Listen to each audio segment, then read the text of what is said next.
عيننا وعياننا وغوثنا ومغيثنا وغيثنا وغياثنا وملجأنا ومأوانا ومولانا محمدا عبده ورسوله صلى الله تعالى عليه وسلم. أما بعد، أعوذ بالله من الشيطان الرجيم. بسم الله الرحمن الرحيم. وما هذه الحياة الدنيا إلا لهو ولعب وإن الدار الآخرة لهي الحيوان لو كانوا يعلمون. صدق الله مولانا العلي العظيم وبلغنا رسوله النبي الأمين الكريم ونحن على ذلك لمن الشاهدين والشاكرين والحمد لله رب العالمين.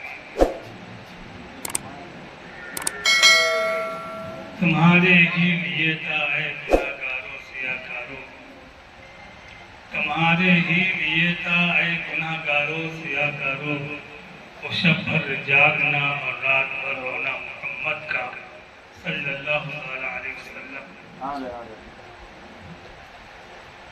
حضرات، شام سے لے کر اب تک خطیب کی تقریر کو سماعت فرماتے ہوئے آ رہے ہیں. آخری بار تقریر کے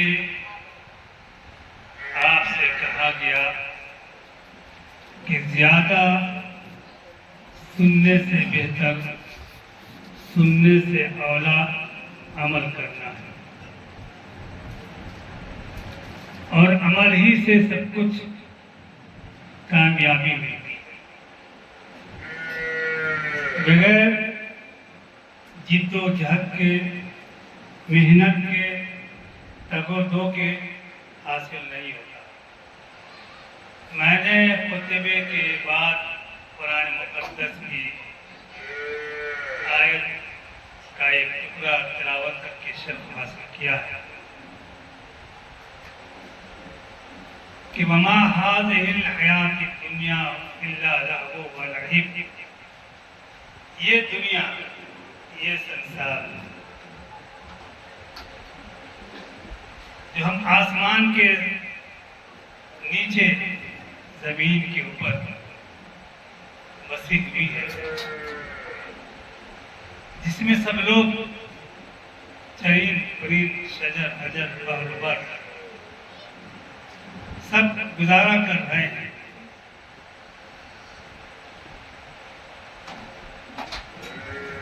رب کا فرمان ہے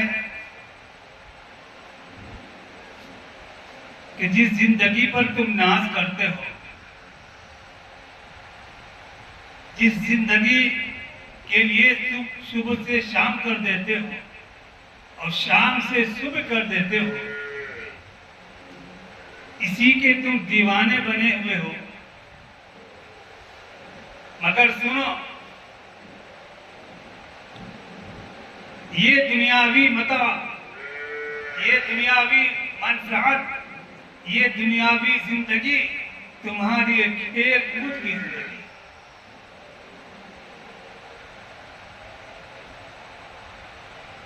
تم اس دنیا میں، اس سنسار میں، اس کائنات میں ہمیشہ کے لیے نہیں آئے. تمہارے عمر کی ایک مدت ہے. اللہ تبارک و تعالیٰ نے جتنی مدت قسمت میں متعین کر دی ہے، تحریر کر دی ہے، اندراج کر دیا ہے، اسی عمر کے مطابق تم کو جینا ہے. اور جب عمر پوری ہو جائے گی، عمر کی مدت ختم ہو جائے گی، تو پھر تم کو اس دنیا سے چلا جانا ہے.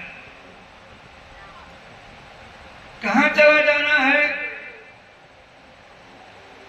ایسی وہ زندگی ہے جس کی کوئی عمر نہیں ہے، عمر کی کوئی مدت نہیں ہے.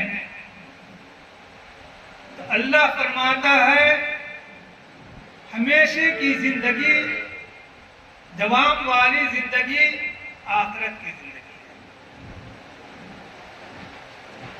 اور اللہ تبارک و تعالیٰ نے اسی آخرت کے لیے اپنے بندے سے ارشاد فرمایا ہے کہ الدنیا مزرعۃ الآخرہ، دنیا آخرت کی کھیتی ہے۔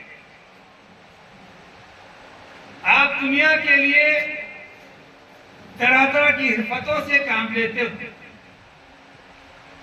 کامیابی کے لیے طرح طرح کے راستے آپ نکالتے ہیں، تخیل آتا رہتا ہے، اب اس ذریعے سے آپ کامیاب ہوتے ہیں۔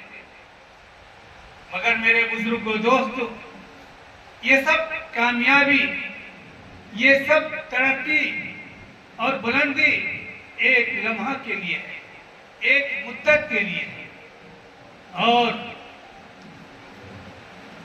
اس دن کے لیے جہاں ہمیشہ رہنا ہے، وہ کامیابی جو ہے ہمیشگی کی کامیابی ہے، ہمیشہ کی زندگی ہے۔ تو اللہ تبارک و تعالیٰ نے ہمیں دنیا میں ایک مدت کے لیے بھیجا ہے، ایسی مدت میں ہمیں سب کچھ کرنے کا حکم دیا گیا ہے۔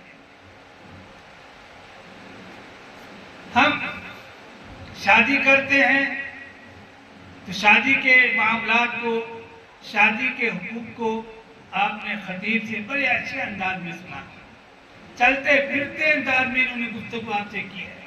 جیسے ایک مدرس، ایک ٹیچر ایک سیرخوار بچے کو پڑھاتا ہے، لکھاتا ہے، اسی انداز میں جو ہے آپ کے ساتھ انہوں نے خطابت کی ہے اور کھل کر بتایا ہے کہ دیکھو کہ شادی کرنے کے بعد اور شادی کرنے کے پہلے کیا ذمہ داری ہوتی ہے، دونوں ذمہ داریوں کو، دونوں حقوق کو آپ کے پیش نظر رکھا ہے۔ مگر میرے بزرگوں دوستو، دونوں ایک وقتی طور پر ہے۔ ہمیں پیدا جو اللہ تبارک و تعالیٰ نے جس مقصد کے لیے کیا ہے، اس مقصد کا اظہار بھی خود خالق کائنات نے اپنے قرآن مقدس میں ایک جگہ فرمایا ہے کہ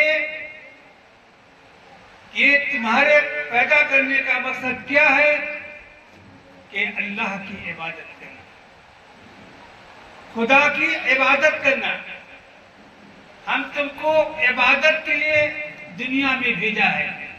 تو میرے بزرگوں دوستوں، عبادت کے لیے اللہ تعالیٰ نے آپ کو، سب کو، ہم کو مبعوث کیا۔ عبادت ایک مخصوص چیز کا نام نہیں ہے کہ ایک مخصوص ہی چیز کو ہم عبادت کریں۔ یہ بھی ایک شادی جس کو آپ نے سنا، یہ بھی ایک عبادت ہے۔ آپ کسی کے ساتھ اچھا برتاؤ کرتے ہیں، وہ بھی ایک عبادت ہے۔ آپ اگر کسی اپنی بیوی کے حقوق کو اس کے پورے طریقے سے ادا کرتے ہیں تو یہ بھی عبادت ہے۔ یا یا بیوی اپنے شوہر کے حقوق کو ادا کرتی ہے تو یہ بھی ایک عبادت ہے۔ اس لیے کہ قرآن پاک میں آیا کہ ہن لباس لکم وانتم لباس لہن، کہ عورت تمہارے لیے لباس ہے، تم ان کے لیے لباس ہو۔ لباس سے مراد کیا ہے کہ تم ان کے لیے زندگی ہو، وہ تمہارے لیے زندگی ہے۔ تم ان کے دکھ کے ساتھی ہو، وہ تمہارے دکھ کے ساتھی ہیں۔ تم ان کے آرام کے ساتھی ہو، وہ تمہارے آرام کے ساتھی ہیں۔ غرض کہ میرے دوستو، شرع کے مطابق آپ نے شادی سے پہلے یا شادی کے بعد آپ جو زندگی گزار رہے ہیں، یہ سب عبادت میں شمار ہے۔ اگر اس کے خلاف آپ عمل کرتے ہیں، غیر شرعی طور پر آپ کی زندگی گزرتی ہے، تو یہ آپ کے لیے بہت بڑی ناکامیابی اور رسوائی کا ذریعہ بنتا ہے۔ تو میرے بزرگوں دوستو، اللہ تعالیٰ نے ہم کو جس مقصد کے لیے پیدا کیا، اور حدیث میں اللہ کے رسول نے ہمیں مخاطب کیا کہ الدنیا مزرعۃ الآخرہ، دنیا دیکھو آخرت کے لیے کہتی ہے۔ تم جس طریقے سے تم دنیا کے لیے محنت کرتے ہو، تگدو کرتے ہو، رات دن کو یکتا کر دیتے ہو، اسی طریقے سے تم آخرت کے لیے اپنا توشہ اختیار کرو۔ اور یہی توشہ جو ہے تمہیں اصل کام آنے والا ہے. یہ سب فنا ہو جائے گا، لیکن وہ چیز وہ فنا ہونے والی نہیں ہے جو تو نے دنیا میں عمل کیا ہے. عمل سے زندگی بنتی ہے، جنت بھی جہنم بھی. یہ خاکی اپنی فطرت میں نہ نوری ہے نہ ناری ہے. تو اللہ تبارک و تعالیٰ نے بندے کو اشارہ فرمایا کہ وما خلقت الجن والانس الا لیعبدون. ہم نے جنوں کو انسانوں کو عبادت کے لیے پیدا کیا ہے.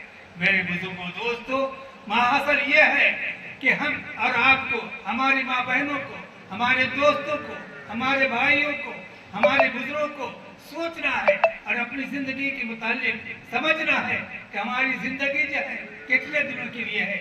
ہم دنیا کے لیے کیا کر رہے ہیں اور دین کے لیے کیا کر رہے ہیں. دونوں کا آپ حساب لگائیں گے تو سمجھیں گے کہ ہمارے لیے دنیا میں بھی کامیابی ہے اور ہمارے لیے آخرت میں بھی کامیابی ہے. درود پاک پڑھ لیجیے. اللہم صلی علی سیدنا و مولانا محمد و علی آل سیدنا و مولانا محمد و علی آلہ و صحابہ بارک وسلم. صلاۃ و سلام علیک یا رسول اللہ، صلاۃ و سلام علیک یا نبی اللہ. مگر دوست کی بات ہے دوستو کہ آج ہمارے ماں باپ، ہمارے دوست، ہمارے بزرگ جو ہے دنیا کے لیے تو سوچتے ہیں، دنیا کے لیے ان کو وقت ملتا ہے، گفتگو کے لیے تو ان کافی جو ہے دن بھر رات بھر جو ہے وقت گزر جاتا ہے، لیکن ان کی گفتگو ختم نہیں ہوتی ہے. ابھی کے دور میں دیکھا جا رہا ہے کہ لوگ جو ہے دنیا سے بڑی محبت ہے، دنیا کے بہت نچھاور ہیں، لیکن دین سے بے خبر ہے. اذان ہوتی رہتی ہے لیکن گپ جو ہے شروع ہوتا ہی رہتا ہے، گپ ختم نہیں ہوتا ہے.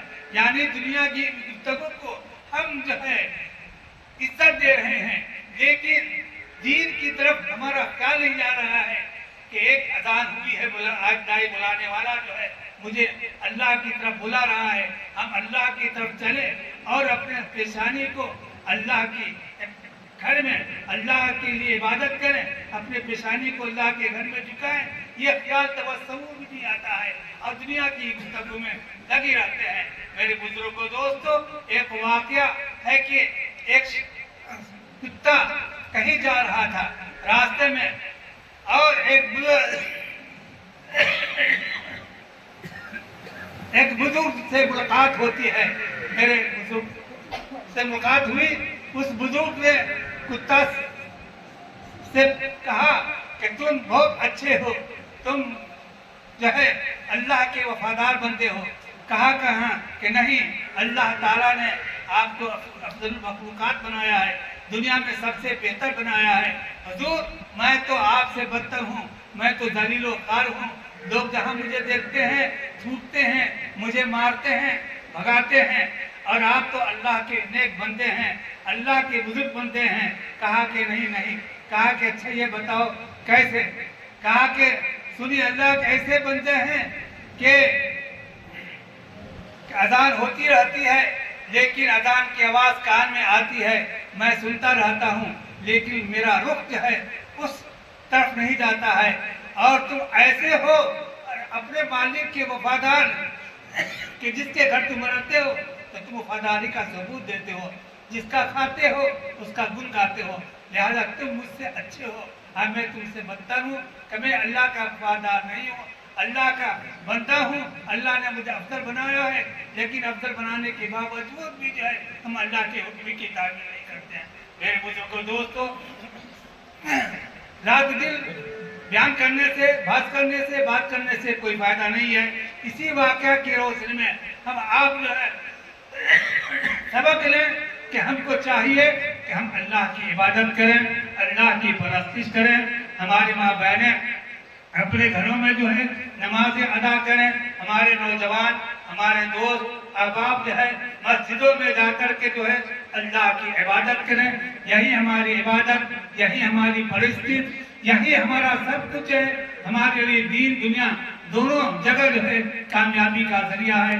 ایک دن ہم کو مرنا ہے، مرنے کے بعد جو ہم قبر میں جائیں گے جس کو عالم برزخ کہا جاتا ہے، وہاں بھی یہی ہماری عبادت، یہی ہمارے اعمال کام آ سکتے ہیں. چاند سے کسی شاعر نے کہا ہے کہ الایا ساکنا کسر مولا صدفن عن قریب فی التراب لہو ملکی ونادی کل یوم لطول الموت وابن للخرابی. قلیل عمرکم فی دار دنیا، قلیل عمرکم فی دار دنیا ومرجعکم الی بیت التراب۔ شاعر کہتا ہے کہ اے لوگوں سنو، تمہاری عمر جو ہے بہت کم ہے، ایک دن تم کو جو ہے اس دنیا سے دوسری طرف لوٹ جانا ہے، لہذا روزانہ فرشتہ جو ہے پکار پکار کر کہتا ہے کہ اللہ کے بندو، جس لیے تم دنیا میں گئے ہو تم اللہ کی عبادت کرو، اللہ کی پرستش کرو، اللہ کے لیے نماز پڑھو، یہی نماز جو ہے تم کو ایک دن کام آنے والی ہے، ورنہ اگر تم نے دنیا میں رہ کر جو ہے اللہ کی عبادت نہیں کی، اللہ کی پرستش نہیں کیا، یقین جانو کہ تمہیں افسوس کرنا پڑے گا اور تمہیں جو ہے ناکامیابی کا منہ دیکھنا ہوگا۔ تو میرے بزرگوں دوستو، بڑی اچھی بات ہے کہ ہمارے عزیزم جو ہے جناب محمد شاکر عرف پپو صلی اللہ محمود اپنے بچے کی شادی کے سلسلے میں اس میلاد النبی صلی اللہ علیہ وسلم کا پروگرام شکرانے میں رکھا ہے، یہ ان کی خوش نصیبی ہے۔